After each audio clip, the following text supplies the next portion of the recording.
Good morning, students. Today, now we will discuss about Math R.S. Agrawal, class 7th, chapter 14, Properties of Parallel Lines. Students, इसके पीछे की कक्षा में आप सभी को What is parallel lines, its properties, आप सभी को प्रूव करा दिए गए थे। इन सभी में जितने थियरम बनते थे उन सभी थियरम को आपको समझा दिया गया था अकॉर्डिंग टू क्लास। स्टूडेंट्स, आज हम आर.एस. अग्रवाल के चैप्टर 14 एक्सरसाइज की चर्चा करेंगे। 14A की चर्चा की जाएगी बच्चों आज आप सभी से। बच्चों, यहाँ पर हमने केवल और केवल आपके क्वेश्चन एंड सॉल्यूशन पार्ट को ही कवर किया है। क्वेश्चन के लिए आप सभी को बुक पर अपने डिपेंड होना होगा। आशा करते हैं कि आप सभी अपने साथ बुक रखे होंगे और उसके बाद ही कंटिन्यू होंगे। ओके बच्चों,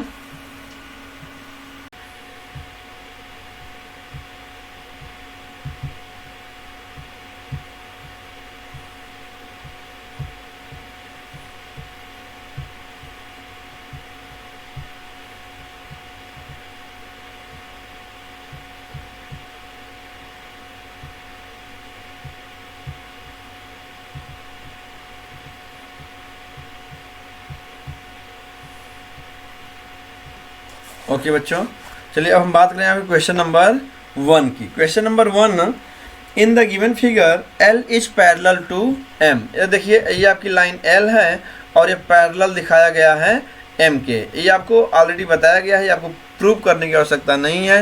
and T is the transversal line. T is the transversal lines. आप सभी ने पैरेलल लाइन्स, ट्रांसवर्सल लाइन्स में क्या इनके रिलेशन होते हैं, इन सभी को आपने पढ़ा था, आपने जाना था। जब भी कभी पैरेलल लाइंस को एक ट्रांसवर्सल लाइंस काटती है तो कुछ एंगल्स फॉर्मेट होते हैं और वो एंगल्स हमेशा आपस में क्या होते हैं, इक्विवेलेंट होते हैं, बराबर होते हैं। जैसे यहाँ पर आपके करस्पॉन्डिंग एंगल्स बनते हैं, अल्टरनेटिव इंटीरियर एंगल्स बनते हैं, अल्टरनेटिव एक्सटीरियर एंगल्स बनते हैं, वर्टिकली अपोजिट एंगल्स बनते हैं। तो ये सभी एंगल्स आपके बनते हैं। अब देखिए, यहाँ पर इतना तो बता दिया गया है, L and M are the parallel and T is a transversal lines and angle 5 is given 70 degree. जो एंगल 5 है ना, इसकी वैल्यू इन्होंने कितनी बता रखी है, 70 डिग्री। तो इसमें बच्चों एक अच्छी बात यह है कि अगर पूरे 8, देखिए यहाँ पे कुल 8 एंगल बने हैं, एंगल 1 2 3 4 5 6 7 8। इनमें गुड ये होता है कि अगर कोई भी एक एंगल दिया गया है तो 8 में से कोई भी एंगल पूछा जाए हम बड़ी आसानी से बता सकते हैं। तो देखिए हमसे पूछ कौन कौन से रहे हैं। एंगल 1 पूछ रहे हैं, एंगल 3 पूछ रहे हैं एंड एंगल 4 ये एंड एंगल 8 पूछ रहे हैं। तो देखिए यहाँ पर कुछ एंगल्स ऐसे हैं जो निकाल करके सीधे हम लिख सकते हैं। जैसे देखिए, एंगल 5 हमें दिया गया है। अब बताइए, एंगल 5 एंड एंगल 1 ये करिस्पॉन्डिंग एंगल्स हैं कि नहीं हैं, और करिस्पॉन्डिंग एंगल्स बराबर होते हैं कि नहीं होते हैं। तो इन्हीं सभी चीज़ों को हमने आपके सॉल्यूशन में रखा हुआ है। तो यहाँ पे कुछ भी एक्स्ट्रा नहीं करना है, आप जो पढ़े हैं पहले से वही फिर से हम कंटिन्यू करने चल रहे हैं बच्चों। तो आइए शुरू करते हैं अपने सॉल्यूशन को। A transversal T, a transversal T, a transversal T intersects two parallel lines L and M। ये दो पैरेलल लाइंस हैं L एंड M। एक ट्रांसवर्सल है T, क्या करता है, इंटरसेक्ट करता है। Okay, next, since angle 1 and angle 5 are corresponding angles. अभी भी आपको बताया गया है कि एंगल 1 एंड एंगल 5 ये क्या है, दोनों करेस्पॉन्डिंग एंगल्स हैं। Then angle 1 is equal to angle 5 और एंगल 5 की वैल्यू कितनी दी गई है, 70 डिग्री दी गई है। एंगल 5 की वैल्यू कितनी दी गई है, 70 डिग्री दी गई है। तो जब इनकी वैल्यू 70 डिग्री दी गई है बच्चों, तो एंगल 1 की वैल्यू कितनी हो जाएगी, 70 डिग्री हो जाएगी। तो एंगल 1 की वैल्यू आप सभी को पता चल गई। एक क्वेश्चन आपका क्लियर हुआ। Now since angle 3 and angle 5 are alternative angles, माने एंगल 1 एंड एंगल 5। अब देखिए एंगल 1 है and angle angle 1 and angle 5 तो करस्पॉन्डिंग एंगल्स है ना। हाँ, एंगल 3 एंड एंगल 5 ये रहे। देखिए अल्टरनेटिव 3 एंड 5, ये अल्टरनेटिव माने क्या होता है, विपरीत होता है, उल्टे होते हैं। तो अब देखिए अल्टरनेटिव एंगल्स आर इक्वल, तो angle 5 is equal to angle 3, तो एंगल 5 अगर 70 है तो एंगल 3 भी कितना हो जाएगा 70 हो जाएंगे। तो एंगल 3 की वैल्यू कितनी हो गई 70 हो गई। क्यों? क्योंकि angle 5 and angle 3 are alternative angles. Next angle 4 and angle 5, ये देखिए जब भी दो पैरेलल लाइंस के बीच की को इंटीरियर एंगल्स बनते हैं, तो जो को इंटीरियर होते हैं वो हमेशा 180 डिग्री फॉर्मेट करते हैं। ध्यान रखेंगे कोई भी दो एंगल नहीं, को इंटीरियर होने चाहिए, तभी उन दोनों जो सम होगा वो 180 होता है। अब देखिए एंगल 5 पता चल गया है, एंगल 4 निकालना है, तो ये आप यहाँ सब्ट्रैक्ट करेंगे तो एंगल 4 आपका कितना हो जाएगा 110 डिग्री बन जाएगा। एंड अगर आप चाहें तो एंगल 3 की वैल्यू तो ऑलरेडी निकाल चुके हैं हम। एंगल 3 कहाँ से निकाल चुके हैं? आप चाहे तो एंगल 1 का लेकर निकाल लें हम, और चाहे तो एंगल 5 से लेकर के निकाल लें, दोनों से 70 डिग्री होनी है। और बच्चों अगर ये 3 है तो देखिए ये आपकी सीधी रेखा है कि नहीं है। देखिए एंगल निकालने के एक नहीं बहुत सारे तरीके, आप चाहे जहाँ से निकालें। आप देख रहे हैं कि एंगल 3 एंड एंगल 5 से ये 70 डिग्री आया कि नहीं आया है? आया है। क्या ये एंगल 1 एंड एंगल 3 से नहीं आता? क्यों? क्योंकि वर्टिकली अपोजिट एंगल आपने पढ़ा है ना, वर्टिकली अपोजिट। तो एंगल 170 एंगल 370 ये भी हो सकता था। और अगर एंगल 370 डिग्री बन रहा है और ये एक सीधी रेखा है तो 180 डिग्री होगी, तो इसको 170 माइनस कर देंगे 180 से, तो कितना मिल जाएगा 110 मिल जाएगा। तो एंगल 1 का 70, एंगल 3 का 70, एंगल 4 का 110 एंड एंगल 8, क्योंकि अगर एंगल 4 110 है तो एंगल 8 का कितना होगा 110 होगा। क्यों? क्योंकि angle 4 and angle 8 are corresponding angles. Okay बच्चों, तो आप सभी पहले तो लाइनें याद करेंगे कि करेस्पॉन्डिंग एंगल्स किसे कहते हैं, कौन कौन से एंगल करेस्पॉन्डिंग एंगल्स कहलाते हैं, अल्टरनेटिव एंगल्स के अंतर्गत कौन कौन से एंगल्स आते हैं, अल्टरनेटिव इंटीरियर क्या है, अल्टरनेटिव एक्सटीरियर क्या है, को इंटीरियर क्या है, आप सभी को जानना पड़ेगा। वर्टिकली अपोजिट एंगल किसे कहते हैं, ठीक है, लाइन सम एंगल्स क्या होते हैं, तो इन सभी चीज़ों को आपको जानना पड़ेगा बच्चों, क्योंकि अगर आप जब तक इनको नहीं जानेंगे तब तक आप परेशान होंगे। ओके, चलिए हम बात करते हैं अपने क्वेश्चन नंबर 2 की बच्चों। Question number 2,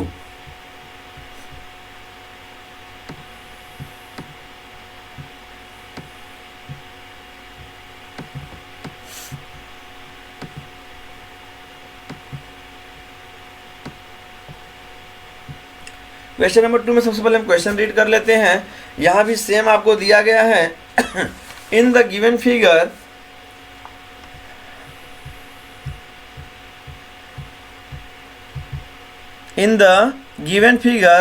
L and M are the parallel lines and T is the transversal lines। अब यहाँ पर एक थोड़ा सा इन्होंने माइनर चेंजेस किया है। वहाँ पर उन्होंने एक एंगल दे दिया था, यहाँ पर इन्होंने 2 एंगल का रेशियो दे दिया है। तो बस इतना ही इन्होंने एक्स्ट्रा किया है, इन चीज़ों को हमें पकड़ना होगा और समझना होगा। अब इतना देने के बाद जब मैंने आपको बता दिया आप एक एंगल से 8 एंगल निकाल सकते हैं। तो यहाँ पे एंगल 1 भी दिया है और एंगल 2 भी दिया है, तो जब निकाल लेंगे तब तो हमें आसानी से 8 मिल जाएंगे। तो चलिए शुरू करते हैं। देखिए अज्यूम करेंगे आप सबसे पहले ये जो 5 रेशियो है एंड 7 रेशियो है, इसको हम लगातार रेशियो पढ़ते चले आ रहे हैं। वहाँ पे हमें बताया गया कि 5:7 को हम 5x एंड 7x में डिवाइड कर देते हैं। तो जो एंगल 1 है वो 5x हो जाएगा, जो एंगल B है वो 7x हो जाएगा। बच्चों थोड़ा ध्यान दीजिएगा यहाँ अपने फिगर पे, ये जो एंगल 1 एंड एंगल 2 है वह एक सीधी रेखा है, लाइन सम है। तो लाइन सम एंगल क्या होते हैं 180 डिग्री फॉर्मेट करते हैं। माने एक ही रेखा पे पड़ने वाले जो भी एंगल्स हैं वो सारे ऐड करोगे तो 180 मिलेगा। यही लाइन सम एंगल्स होते हैं, उस लाइन पर पड़ने वाले सभी एंगल्स का योग 180 होगा। अब देखिए angle 1 and angle 2 A linear pair हैं। ओके, अब देखिए एंगल 1 की वैल्यू 5x है, एंगल 2 की वैल्यू 7x है, तो 180 degree and 12x is equal to 180 degree, x is equal to 15। अब देखिए एंगल 1 5x, एंगल 1 कितना है 5x, तो 5 इंटू 15 कितना हो जाएगा 75 डिग्री। एंगल 2 7x है, तो 7 इंटू 15 कितना हो जाएगा 105 डिग्री। अब देखिए ये हो गया 75 डिग्री, ये कितना हो गया 105 डिग्री।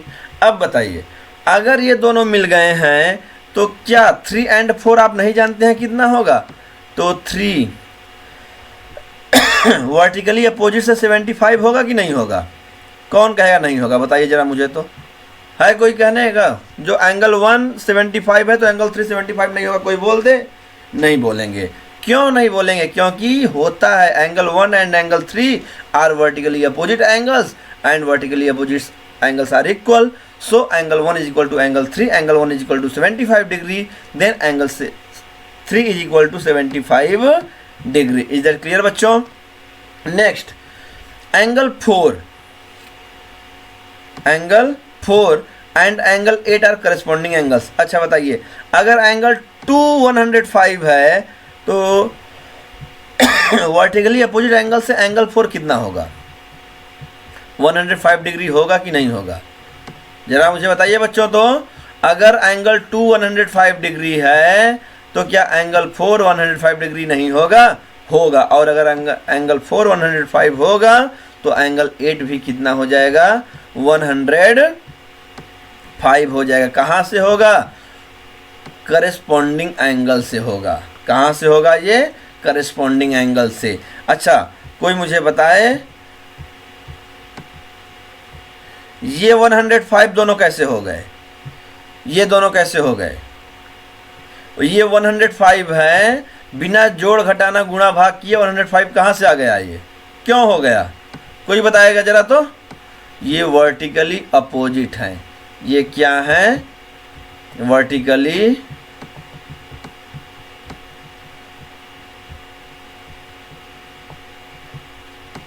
अपोजिट, समझ लेंगे बच्चों।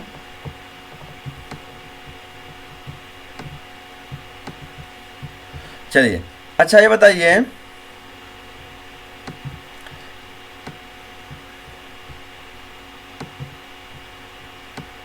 ये 75 ये 75 क्यों हो गए? ये 75 था, मैंने 1 को निकाला 75, 3 को 75 क्यों बोल दिए? चलो ठीक है 1 को निकाला 75 सबने देखा, एंगल 1 75 आया सबने जाना, एंगल 3 75 क्यों हो गया? वेरी गुड, क्योंकि ये वर्टिकली अपोजिट हैं। अच्छा एंगल 4 105 आया, अभी हमने बता दिया कि यह वर्टिकली अपोजिट से एंगल 4 105 हो गया। तो ये एंगल 8 105 क्यों हो गया? ये एंगल 8 105 क्यों हो गया? कोई बताएगा? एंगल 4 तो आपने कह दिया वर्टिकली अपोजिट हो गया, तो एंगल 4 वर्टिकली अपोजिट है, एंगल 8 थोड़े नहीं वर्टिकली अपोजिट है, तो एंगल 8 105 क्यों हो गया? जल्दी बताइए बच्चों, एंगल 8 105 क्यों हुआ? गुड, क्योंकि angle 4 and angle 8 are corresponding angles and corresponding angles are equal. Okay, तो ये तो कहानी है बच्चों, आपको ये कहानियां याद रखनी पड़ेंगी। इस प्रकार से आप सभी ने जाना एंगल 1 की वैल्यू 75 डिग्री, एंगल 2 की 105, एंगल 3 की 75 एंड एंगल 8 की वैल्यू 105 डिग्री बन रही है। तो ये तो था आपका क्वेश्चन नंबर 2। चलिए बात हम कर लेते हैं क्वेश्चन नंबर 3 की। क्वेश्चन नंबर 3 हम सभी पहले क्वेश्चन को रीड करते हैं, उसके बाद फिर आगे सॉल्यूशन को चेक करेंगे। तो बहुत ही आसान क्वेश्चन है आपके लिए बनने जा रहा है।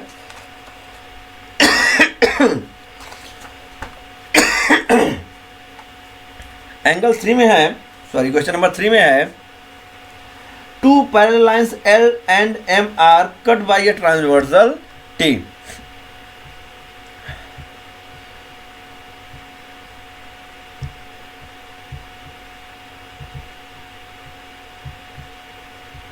देखिए यहाँ पर भी दो लाइन है, parallel L and M and transversal क्या है, T है।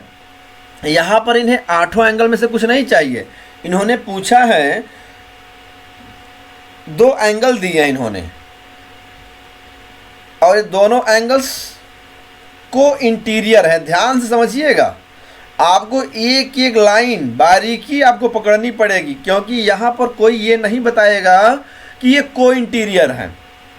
ये आपको स्वयं जानना होगा कि देखिए अब एक ही साइड में पड़े हैं, दोनों ही अंदर हैं, तो इंटीरियर तो हैं लेकिन को इंटीरियर हैं। अब जब को इंटीरियर हो जाते हैं तो उनका जो सम होता है ना वो 180 हो जाता है। अब देखिए, चलिए ये तो फिलहाल हो गए समझने की बातें, अब हम आ लेते हैं अपने सॉल्यूशन पे। तो जब को इंटीरियर हो जाएंगे तो इनको ऐड कर देंगे, 180 डिग्री हो जाएगा, एक्स की वैल्यू निकाल लेंगे, एक्स की वैल्यू पुटअप करेंगे तो एंगल 1 एंड एंगल 2 आंसर हो जाएगा। ओके बच्चों, चलिए आइए क्वेश्चन कर लेते हैं। अ transversal T intersects two parallel lines L and M interior angles of the same side of T are 2x minus 8 degree and 3x minus 7 degree। ये तो आपको क्वेश्चन में से दिया गया है। 2x minus 8 अभी मैंने कहा है, प्लस 3x minus 7, इन दोनों डिग्रियों का योग कितना मैंने बता दिया 180। क्यों? क्योंकि सम ऑफ को interior angles are 180 degree. Any doubt? Now अब देखिए आप सभी इसको ऐड करेंगे तो 2x minus 8 plus 3x minus 7 equal to 180 degree. आप इसको जब सॉल्व करते हुए एक एक करके धीरे धीरे आएंगे तो आपको मिलेगा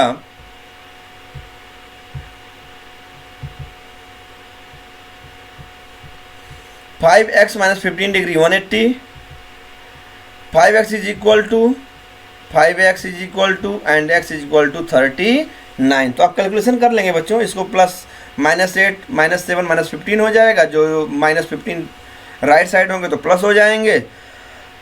180 प्लस 15 195 एंड 5 से डिवाइड होने पर 39 डिग्री आंसर हो जाएगी, x की वैल्यू हो जाएगी। अब first angle 2x minus 8 degree है तो x की वैल्यू पुटअप कर दीजिए। x की वैल्यू पुटअप करेंगे तो आपको पता चलेगा कि जो फर्स्ट एंगल है वो कितना हो जाएगा 70 डिग्री। सेकेंड एंगल में x की वैल्यू पुटअप करेंगे तो x की वैल्यू कितनी आ जाएगी 110 डिग्री। तो बहुत ही आसान क्वेश्चन है, आप लोगों के बीच में था। चलिए बच्चों, नेक्स्ट वीडियो में, फिलहाल इस वीडियो में इतना ही रखेंगे। नेक्स्ट वीडियो में हम जानेंगे क्वेश्चन नंबर 4 एंड मोर के बारे में। तो इस क्लास वीडियो में बच्चों इतना ही, तब तक आप पढ़ते रहें, सीखते रहें। जय हिंद, जय भारत बच्चों।